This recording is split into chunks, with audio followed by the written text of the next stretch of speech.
Tennessee This Week from WATE's 6 on Your Side starts now. Hello and welcome to Tennessee This Week. I'm Bo Williams. Don is off. New legislation to bring a school voucher program to Tennessee has now been filed in the Tennessee Senate. This latest proposal matches a separate proposal filed in the State House more than a month ago, word for word. School vouchers, of course, have been strongly supported by Governor Lee as well as some Tennessee lawmakers in recent years. However, not all lawmakers, including some Republicans, support the idea. It's just a blank check. Here's the taxpayer money. Do what you want with it, and we're not going to have any requirements, any strings attached to it.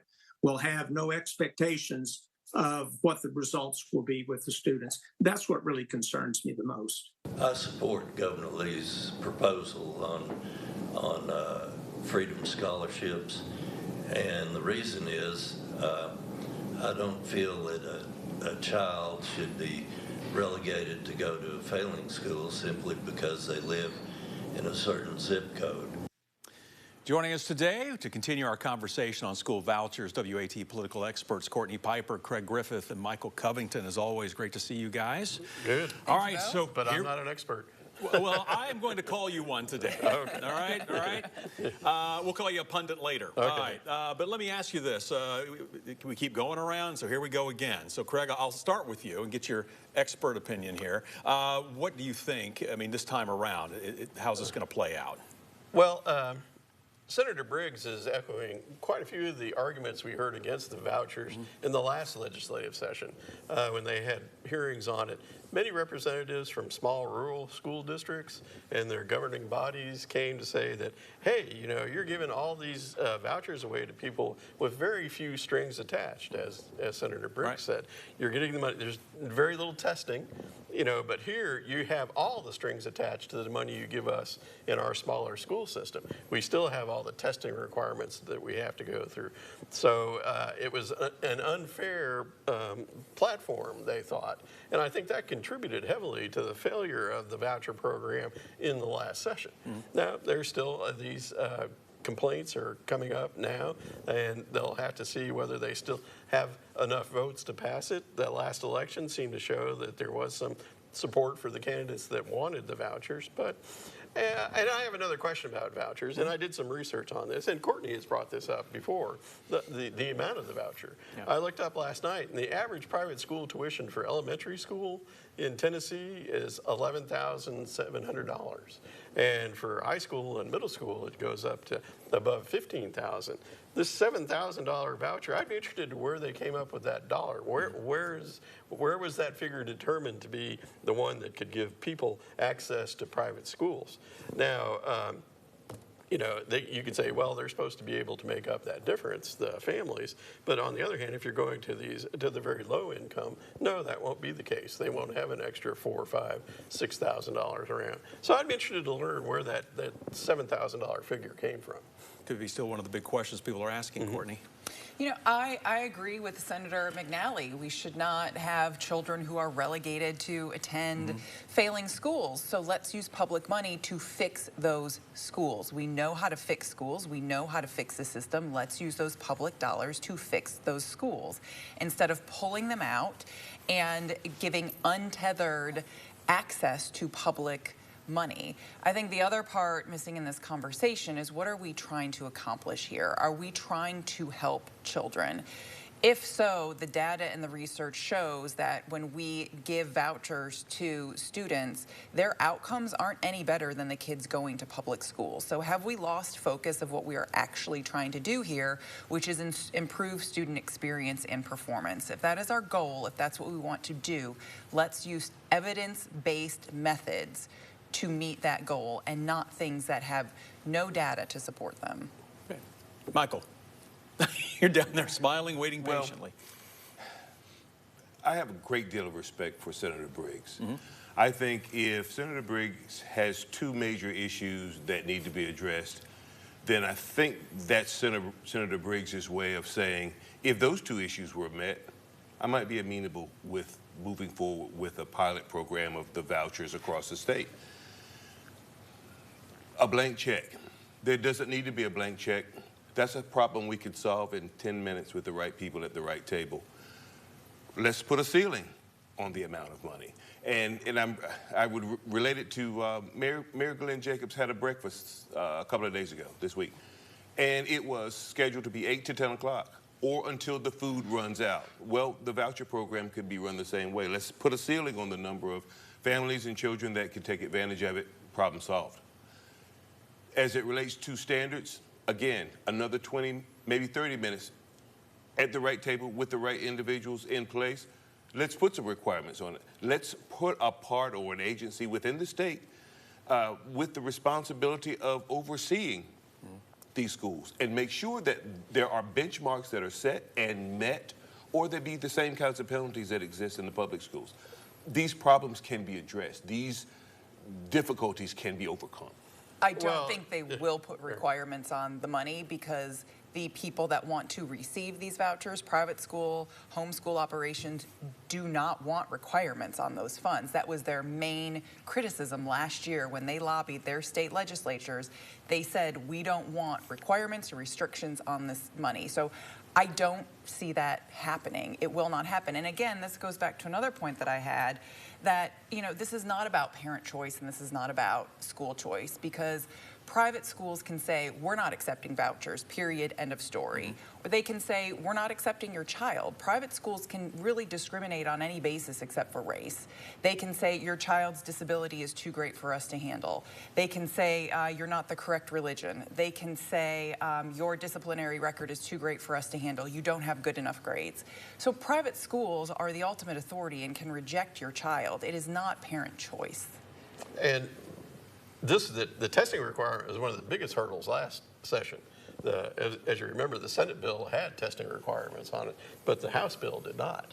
And so, and they talked, they got together and tried to talk it out for months. It can never come to a conclusion. So it's not as easy as it looks to come up with a bill that's going to satisfy everyone. So we'll have to wait and see what happens. My prediction is it'll pass because of the change in the character of the two houses. So we'll see. Do you think it'll pass? Yeah. Courtney? I don't know. We'll see. Stay tuned. Stay tuned. Stay tuned. You know, I thought the governor was making a really solid case last year, and it ended up going nowhere. So I don't know. We'll have to see what happens this year. Michael, what are you thinking? It's a certainty. Oh, okay. Okay. Period. Yeah. Full stop. And there's a lot of other groups getting involved here too. I believe this week the NAACP said that they were reaching out to local lawmakers in Nashville, wanting to discuss, to kind of bring up a point you had mentioned too about, you know, should we be taking this money? More outside groups trying to get involved in getting a say. Is that going to influence how this goes one way or the other? Probably not to a large degree. Not to a large degree. You know. Again, the thing is, we know what's broken with our public school system, and we can use public dollars to fix it. This is a choice being made by Republicans in the state of Tennessee to choose not to fix the public school system when they know that they can and they know what needs to be done. Michael? I would agree with half of Courtney's point. We do know which schools are failing. Where I disagree is whether more money will fix those schools, because year after year after year we put more money in those failing schools and they continue to fail. So now parents want to get their children out of those schools, and I think they should be able to. All right. Yeah, and let the schools be fixed when the schools get fixed. You know, we have a charter, we have vouchers in 3 different counties in Tennessee now, and in Davidson, Shelby, and Hamilton County. And the results of having those for several years show no improvement in the test scores for the people with the vouchers. So, you know, I don't know that how well this is going to address the issues that Courtney brings up. All right. On that note, we'll stop, move forward. All right. Okay. We got a lot to come still to come here on Tennessee This Week. We're going to be talking about Knoxville's Vision Zero plan. That is next, so stay with us. We'll be right back. Welcome back to Tennessee This Week. The city of Knoxville has a goal to eliminate traffic fatalities on city roads by the year 2040. 2025, as you know, is just a few weeks away, essentially leaving the city now 15 years to fulfill its goal. And just this month, city crews completing work to make the Henley Bridge more bike and pedestrian friendly. told you about this need. The city reporting an uptick of bike and pedestrian traffic following the latest closure of the Gay Street Bridge. Now, the city knows the protected bike lanes like this are proven to increase safety and reduce all types of collisions. So again, there is obviously more work to be done. So we do want to bring our panel of pundits back in to talk a little bit more about the next steps. Michael, I'm going to start with you at the far end here on this one. Kind of what's your thoughts now? We took a look at this Vision Zero plan. Got about, needless to say, about 15 years to reach that goal. I like the name. I like the concept. I like the vision. There's nothing about it I don't like. I wish them the best in this. I think that people are really embracing it. I can see from the city-county building, I can see people zipping along on their bikes and just seeming to love that freedom. So I support it, and I wish them well with this endeavor.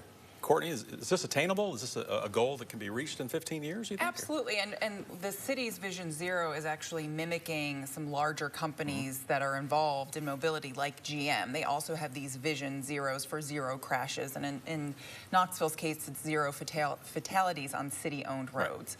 And this is a very focused way to get at problems related to unsafe conditions in our transportation routes. So when you're looking at crossings or just when you're mixing pedestrians with bicyclists, thank you, and cars, how do we make that safer for everybody? It's a very focused way to do that. And, you know, hats off for the city for coordinating this. City Council passed the vision unanimously. So there will be nothing but improvements for quality of life in the city of Knoxville. Yeah, and we should note this encompasses engineering, walkability, signage, law enforcement, education, also human behavior as well. So a lot of education there. But Craig, what are your thoughts? Good luck on human behavior. that may be one of the trickier ones. I think people should understand this does not include the interstates. Right. So this is all within the city limits, but non-interstate. Right. There were 36 people killed, I think, in 23, according to the mayor's office, non-interstate travel, but city roads, basically. Yeah, it's a great program. I know when I worked for the city, one of the main calls we used to get concerned traffic in neighborhoods. You know, cut-through traffic, people speeding. You know, people wanted the city to get a handle on this, and this is a step in the right direction. They've done other things in neighborhoods. They put in a lot of speed bumps in different neighborhoods to slow down the cut-through traffic that is everyone hates. And so, but it's impossible to stop because they're still city streets. So, you know, I think it's a great plan. And like Michael says, I wish them all luck.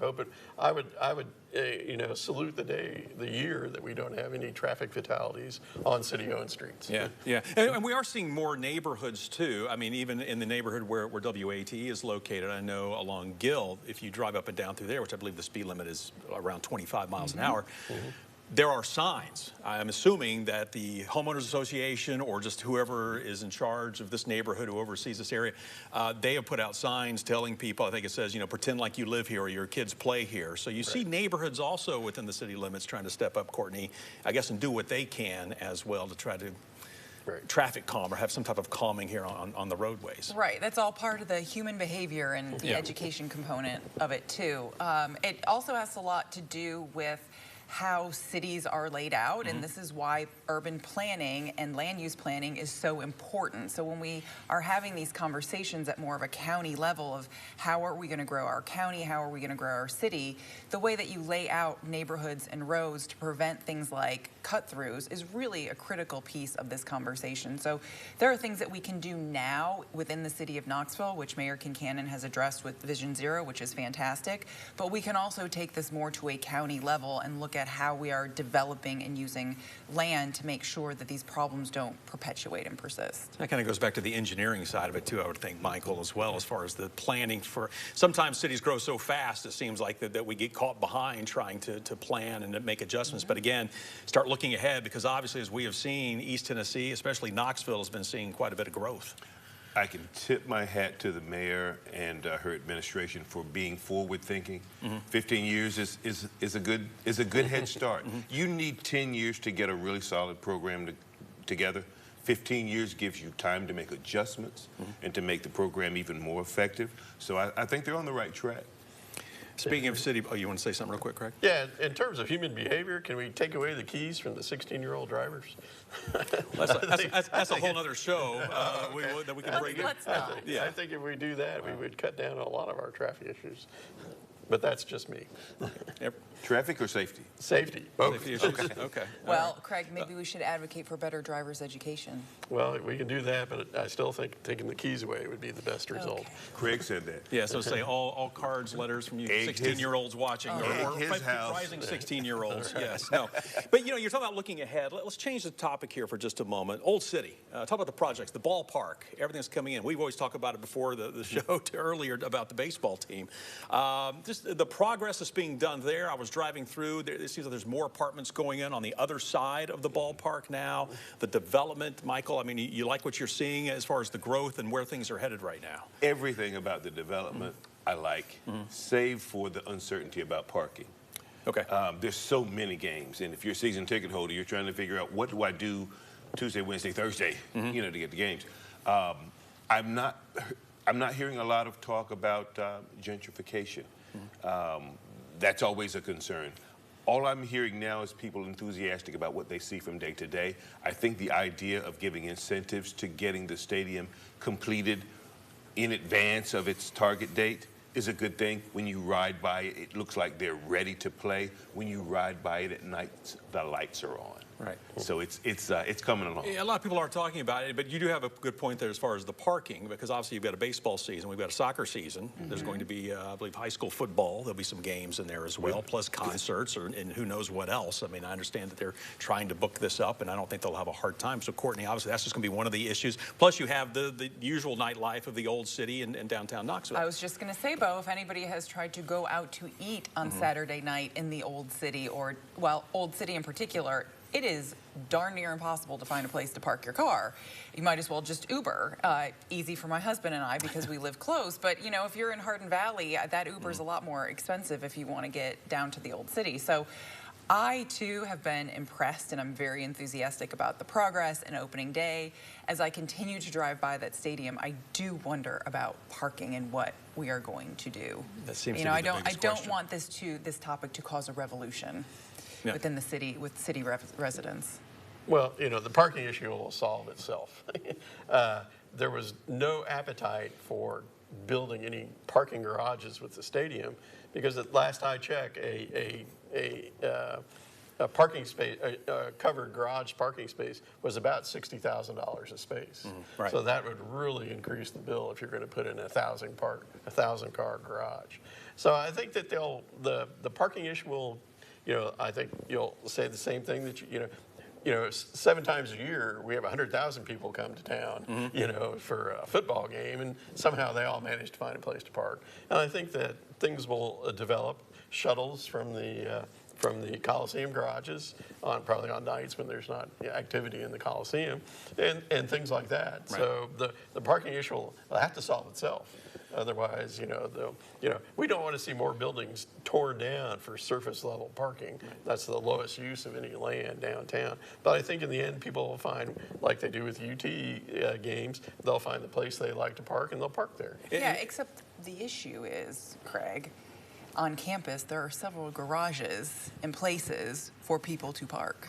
Right, but that are not in use at that time. Have you been to a game lately? Yes. There's people walking from miles away. Yes. So it's an issue that I hope takes care of itself. Well, it doesn't become such a red flag for people that they don't come down to the And games. with that said, with the shuttle, sometimes I think people forget when you go downtown to park, we think State Street, we think Market, we think Luttrell, but further down, by the First Horizon, the bank buildings, there are 2 parking garages that I think, on the exception of work days right off of Hill, that I think people forget are there. Yeah. Because many times they are empty, so maybe there is an opportunity to run some shuttles from those garages. It's a little bit of a walk, but obviously from a shuttle standpoint, we're just throwing it out there for you if you're watching.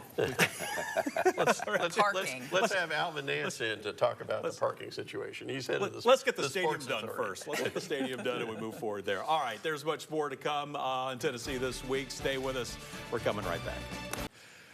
All right, welcome back to Tennessee This Week. Up next, a story that did not happen here in Tennessee, but obviously still has everyone talking. We're talking about the UnitedHealthcare CEO that was murdered in New York. Our panel of pundits joins us once again to talk more about where things stand right now. Michael, I know you've got some views on this, so I'm going to start with you. Kind of give me your thoughts on, obviously, the suspect is in custody.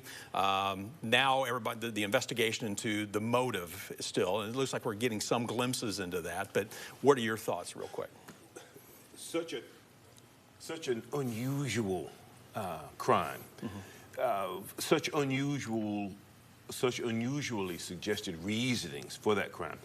I wanted to hear from Craig as our healthcare person when I found out that claim denials was an issue.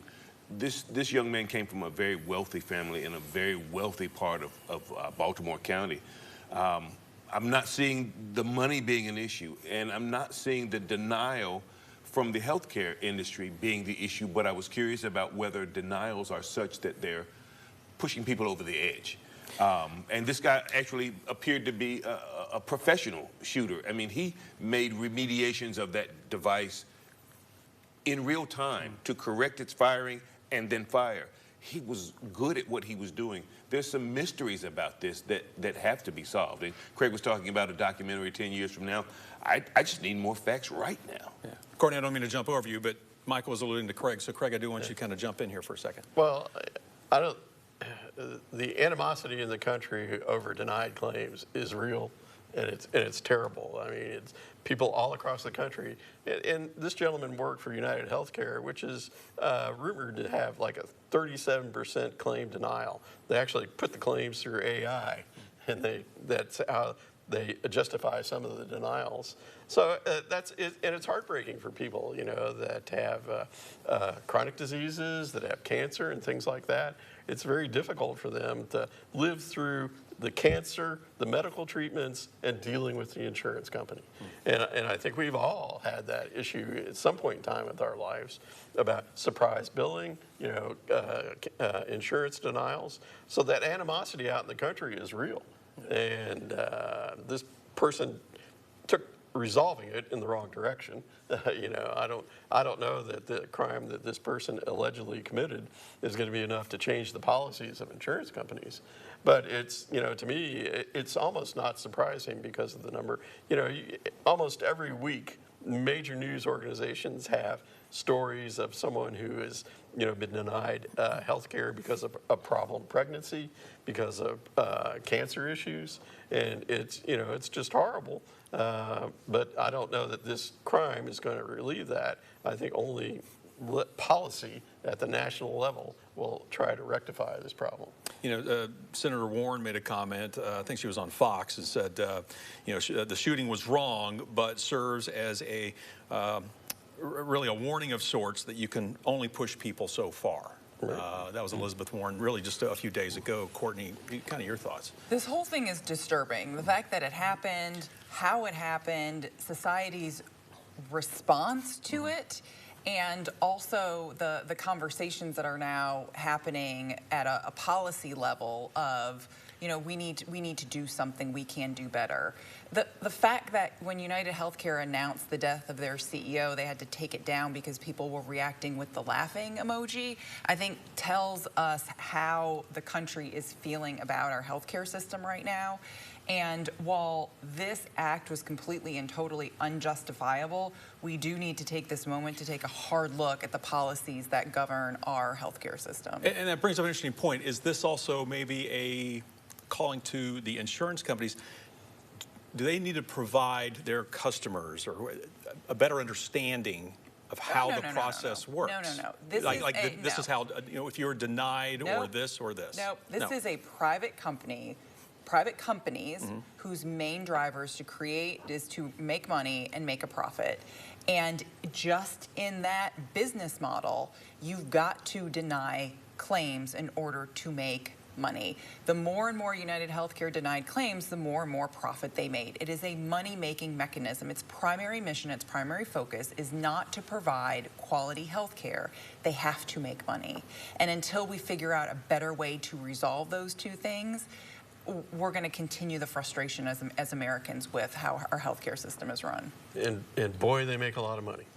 You know, their profits are in billions. And one other thing I like to point out is that Tennessee leads the nation in the number of medical bankruptcies. People declaring bankruptcy because of medical costs.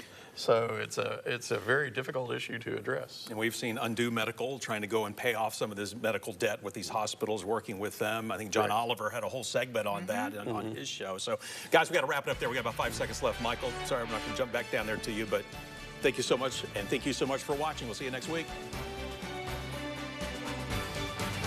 Guests on Tennessee This Week are their own and do not represent the views of WATE 6 on your side or Nexstar Broadcasting.